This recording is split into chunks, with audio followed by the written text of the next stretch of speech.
Hello दोस्त, नमस्ते प्रणाम। मैं आपकी मंजू मुहिर स्वागत करती हूँ सभी बहनों के चैनल पे। आइए दोस्त, आप लोग बहुत प्यारा सा और जी नाच गीत चुटकुला नाच गीत सुनाने जा रहे हैं। आप लोग अपना प्यार भरा आशीर्वाद दीजिएगा कि हमसे न करती न तेरा हमार कोतवाली में डेरा हो।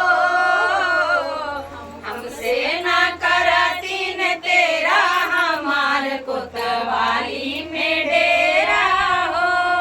चाहे तो खड़े खड़े महल बनवाई दे, चाहे तो खड़े खड़े महल बनवाई दे। नौकर लगाई बरा तेरा हमार कोतवाली में डेरा हो।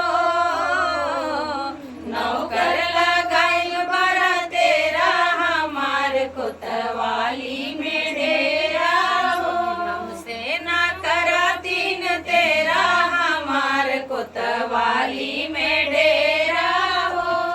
चाहे तो खड़े खड़े सड़क बनवाई दे, चाहे तो खड़े खड़े सड़क बनवाई दे। चौकी चौराही पर तेरा हमार कोतवाली में डेरा हो।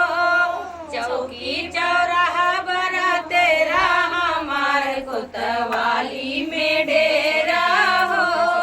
हमसे ना करती न तेरा हमार कोतवाली में डेरा हो। चाहे तो खड़े खड़े बगिया लगाई दे, चाहे तो खड़े खड़े बगिया लगाई दे।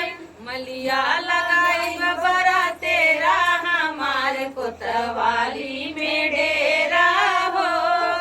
मलिया लगाई बरा तेरा हमार कोतवाली में डेरा हो। हमसे ना करती न तेरा हमार कोतवाली में डेरा हो। चाहे तो खड़े खड़े कुआं खनाई दे, चाहे तो खड़े खड़े कुआं खनाई दे। महरा लगवाई बरा तेरा हमार कोतवाली में डेरा हो।